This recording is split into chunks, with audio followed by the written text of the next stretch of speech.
Hello, everybody. It is Monday, May 10th, 2021. It's about 10:32 a.m. on the Pacific Coast. And this is the bi-weekly meeting for the open source workstream for the Inclusive Naming Initiative. My name is Celeste Horgan. I am your host.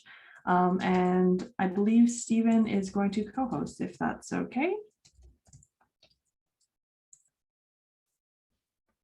I will. Now I'm muted. Third time's the charm. Okay.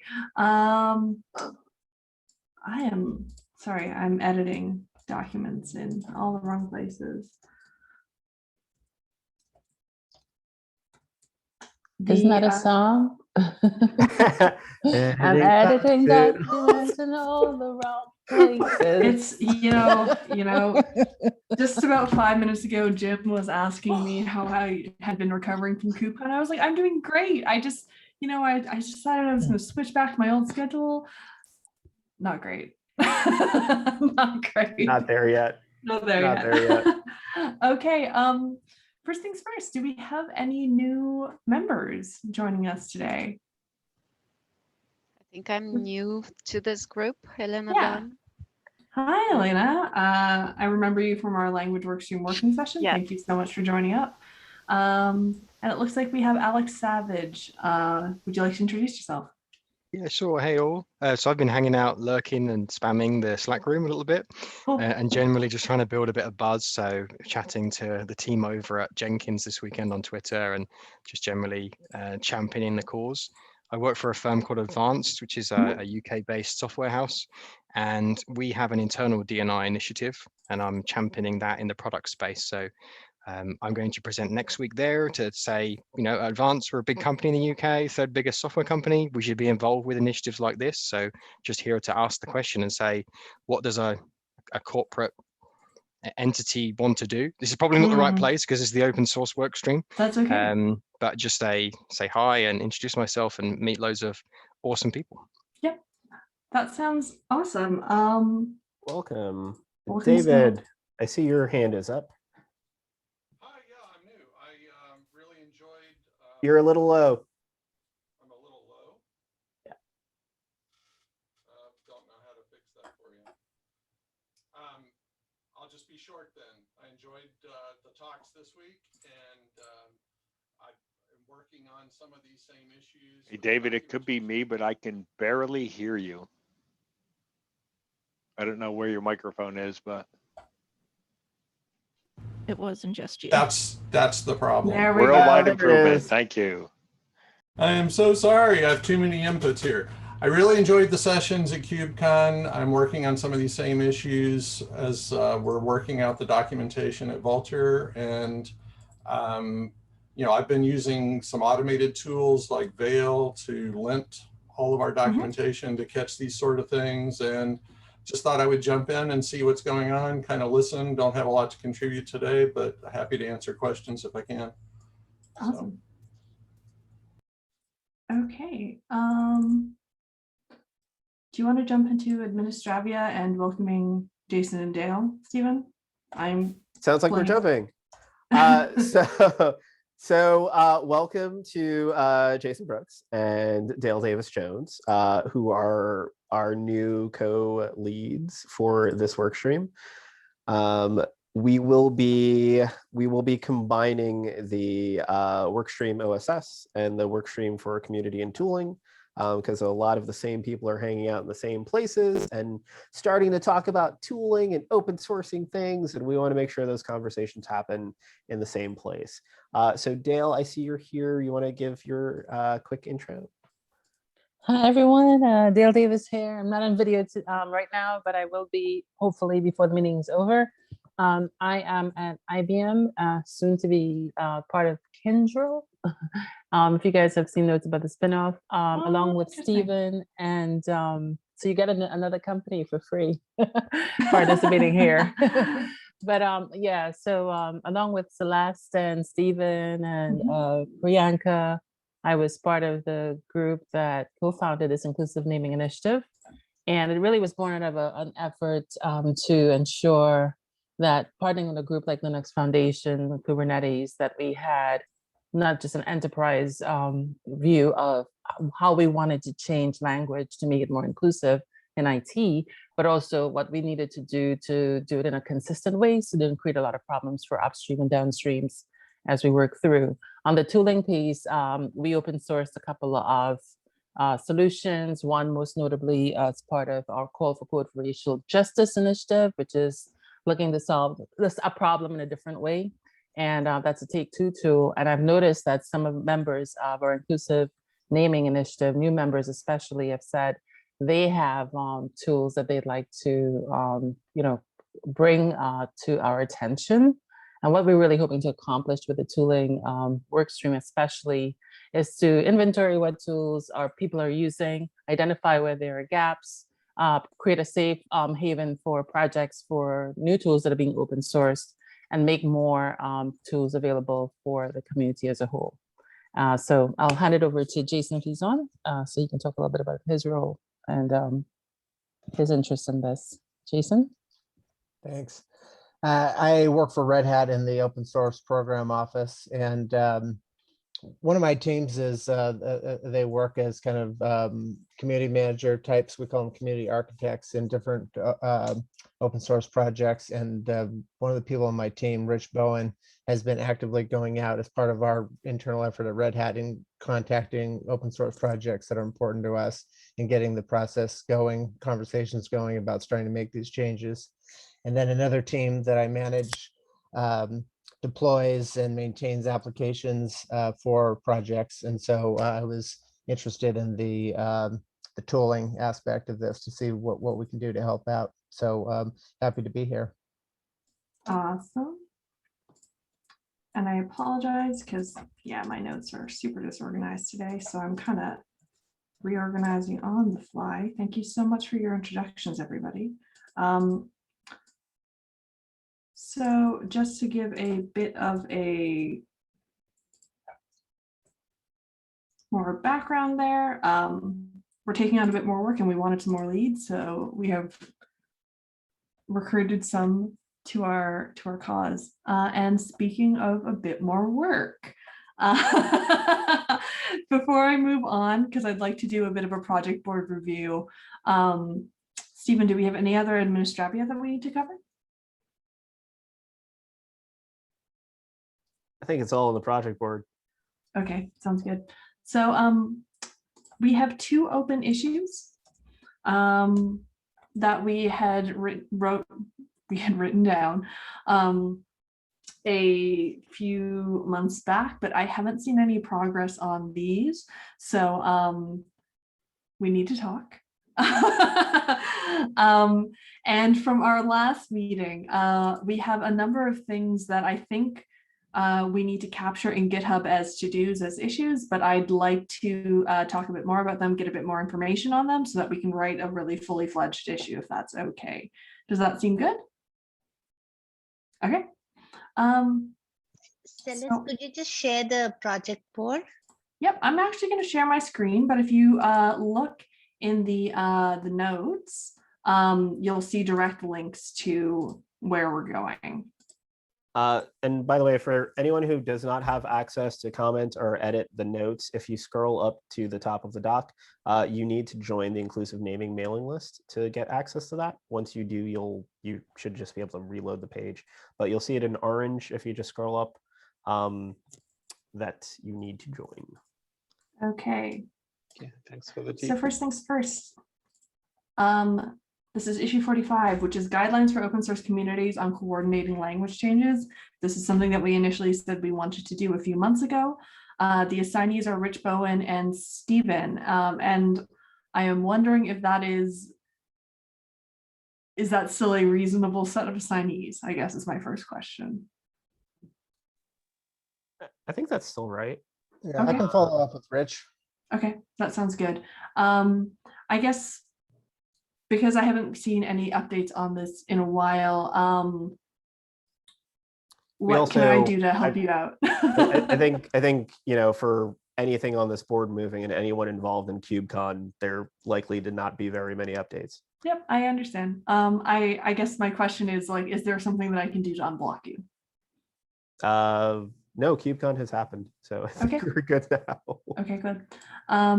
Kind of the same story for issue 44. This is advice / documentation for people who are requesting language changes, so they aren't necessarily a part of that open source project. They're coming in from the outside. I'm going to assume Rich has some updates here. And let's take a look at his updates.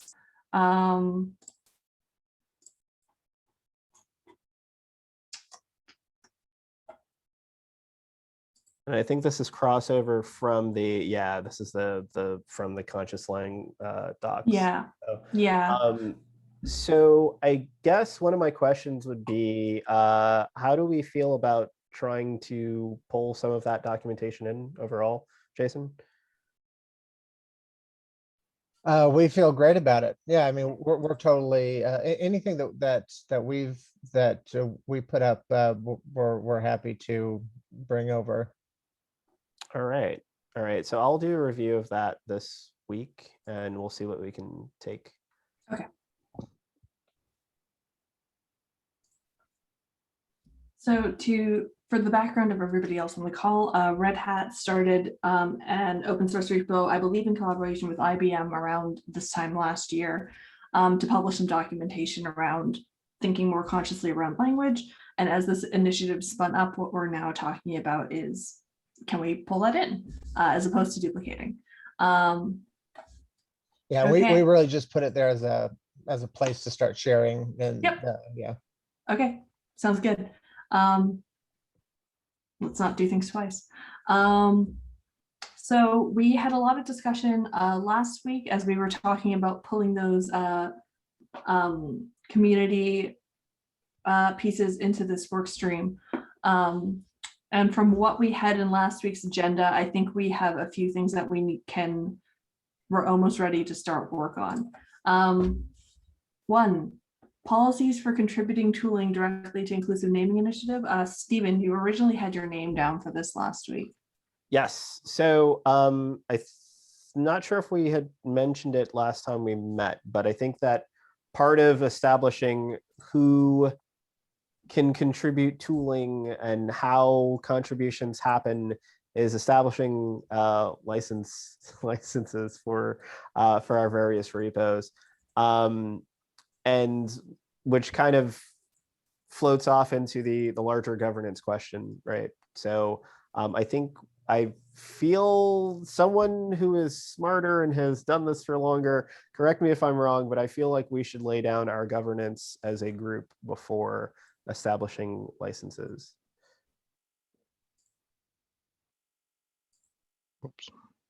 Can I put something in? Go for it. So I go to the Open API initiative, if anyone's come across them before, or they used to be called Swagger, and that's another Linux Foundation one. And we'd had a similar conversation there around the need to get like a DCO or something. And that is where if somebody's going to give something over and they may work at a corporate entity, for that, then basically to say I'm legally obliged or allowed to contribute this stuff to this open source project. And it might be as simple as the need to just put a GitHub SIG in, or some people have a DCO tool that when you do your Git commit, so you do stuff in GitHub and you provide it, it then asks you to go and click a link and automatically sign and say, I'm allowed to do this in my enterprise. So it keeps the open source project totally clean. There's some open source people on here that probably know way more than I do. Has anyone got any experience around that? So yeah, so one of the issues with the DCO is it's incredibly lightweight, but it doesn't necessarily, just because you sign a commit doesn't necessarily mean you are actually authorized to donate the work on behalf of the person that you're claiming to. Commits can also be, they can be impersonated. The CLI companies feel a lot more comfortable with CLAs. So there has been a discussion about CLA versus DCO. There's one ongoing on the mailing list. I think that when we become a legal entity, the question will come into play, like, is a company okay with their staff contributing to this legal entity. And I think that's a different question than if it was simply an open source project. I can communicate position from the Linux Foundation legal team, because many projects in question are part of the Linux Foundation or child foundations of the Linux Foundation. And the input there is that CLA is highly recommended. They also introduced a tool called LFX, Easy CLA. Easy CLA, yeah. Yeah, we are currently adopting it in the Jenkins project, and it's intended to simplify that. But yes, as Stefan said, the main problem of DCO is that it provides exactly zero legal protection. And it's a big concern, especially if you use MIT license, because MIT license doesn't also cover the use case for patents. So if your code is somewhat scientific, MIT plus DCO provide no protection for you.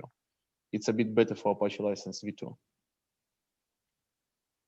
Yeah, so I think the way that we're going, as we're treading kind of along the Linux Foundation and Friends train track, if you will, it would be Apache v2 and CC by 4.0 or the 0.1. I think there's a list of recommended ones, at least on the CNCF level as well as on the LF level, but we'll probably be going Apache v2.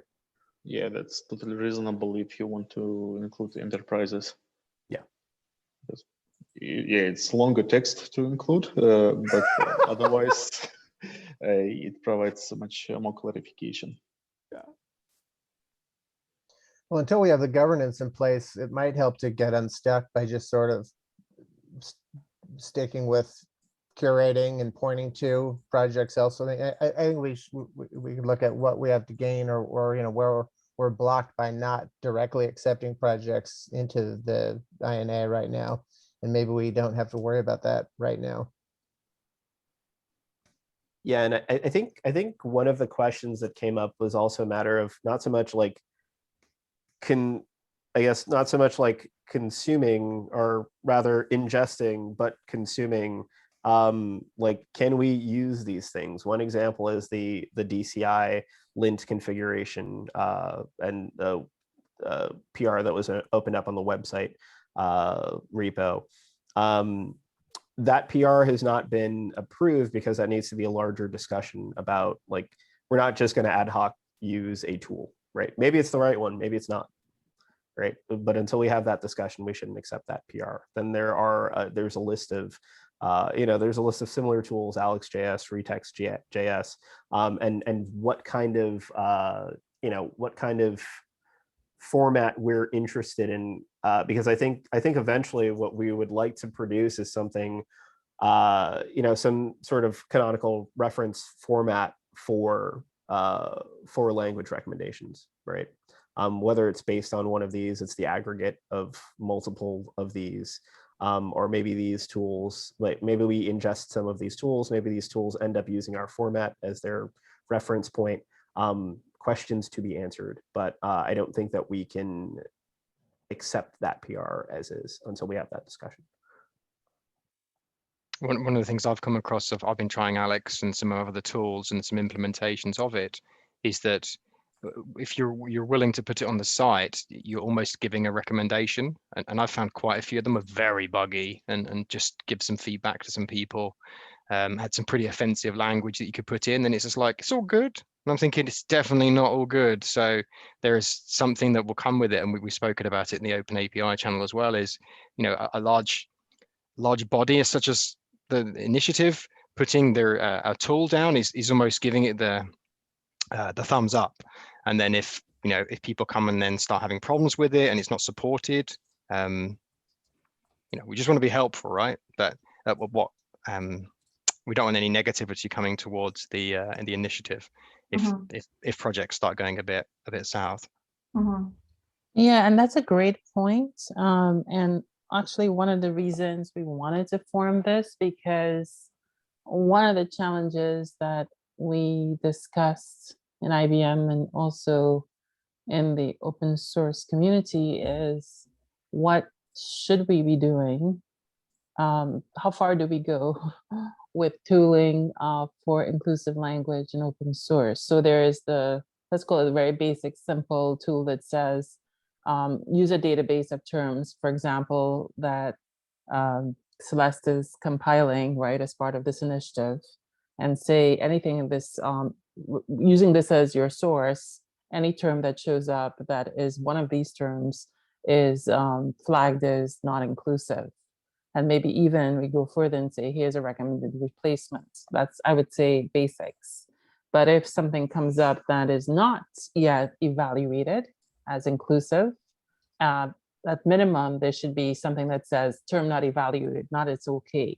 So I think if we got to the point where we got basic, like as basic as that, that says, if you haven't seen the term evaluated, you don't say it's good, you say no information about whether it is inclusive or not, that would be a simple standard that any tool owner could implement for any open source tool. And I think we'd be already contributing significant benefit to the community by just doing that.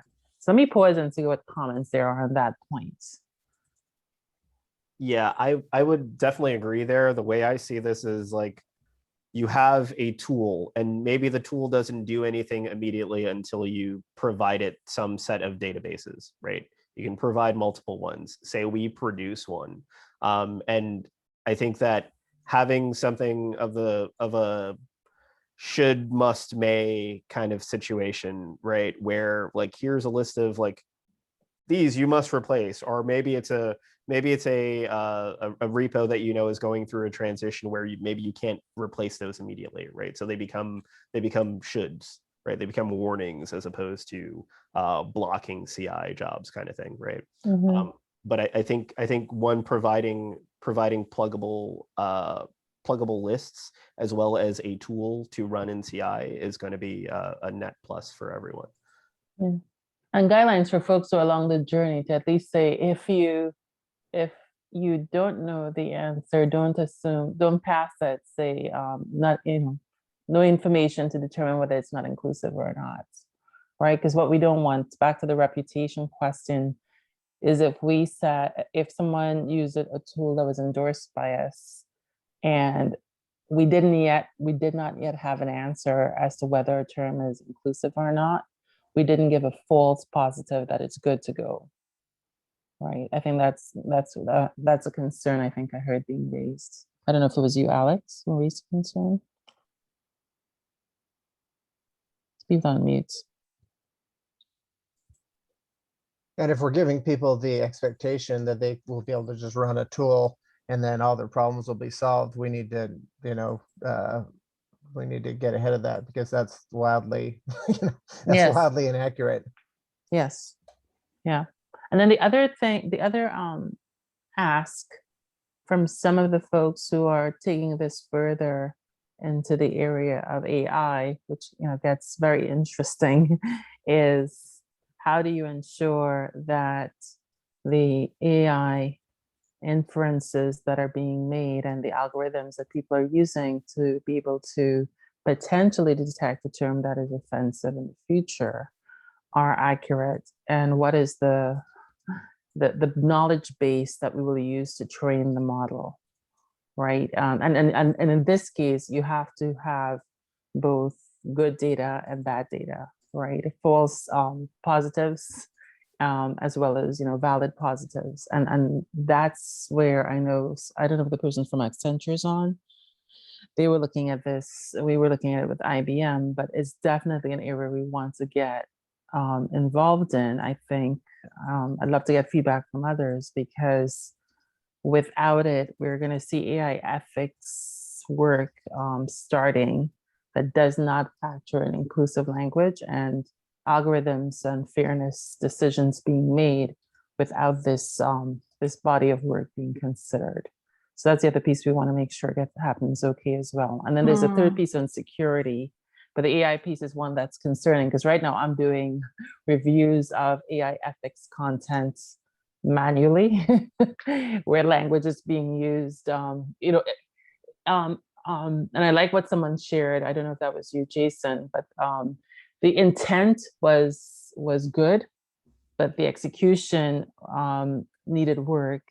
And that's where I think this body can come in, not just as a tools team, but looking at the extended work the Inclusive Language Initiative is doing. So that's the other use case, we were thinking about. And I know there are at least 2 people who joined the initiative who are working in that space and are interested in bringing what they are doing to this working group for help as part of the project. So one is understanding what exists. What do we give guidelines to people on in terms of data sets they can use? And we have a great data set we're creating as part of inclusive naming. And then some guidelines on the boundaries under which you implement the tool. And then there are more extensive topics around AI and then around security. So those are the sort of the 3, sort of umbrella areas we were thinking of.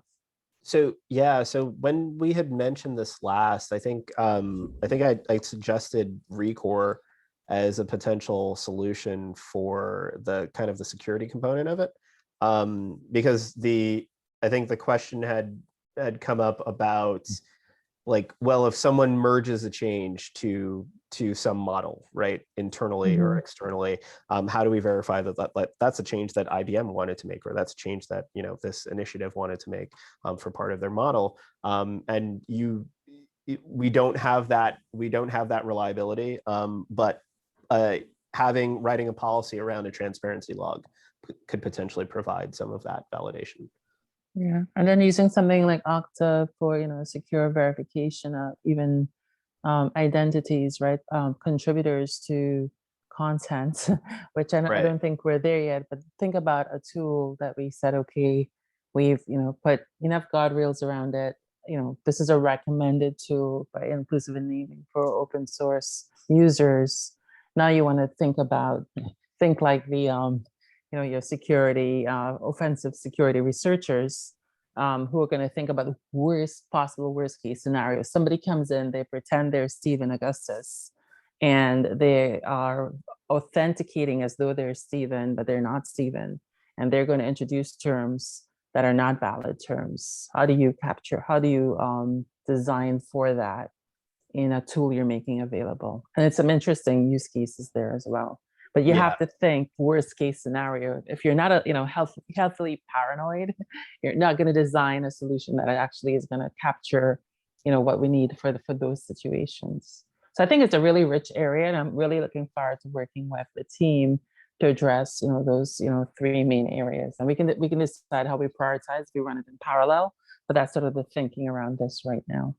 Yeah, it sounds like we'll definitely have to do it in parallel. Sorry, Karsten, just to mention, like I was referring specifically to Recore, which is part of SigStore overall, but Recore specifically is the transparency log. Yeah. But we are also at time, aren't we? We are. What I'm going to suggest is as an action item, I'm going to take the to-dos here and as best I can capture those in GitHub issues, just so that we have a bit more of a backlog and a bit of accountability around that backlog. So for the next meeting, what I hope is that we can go through and start assigning people to work. Fingers crossed. That's great. Okay, cool. I'm going to stop sharing and I'm going to stop the recording then.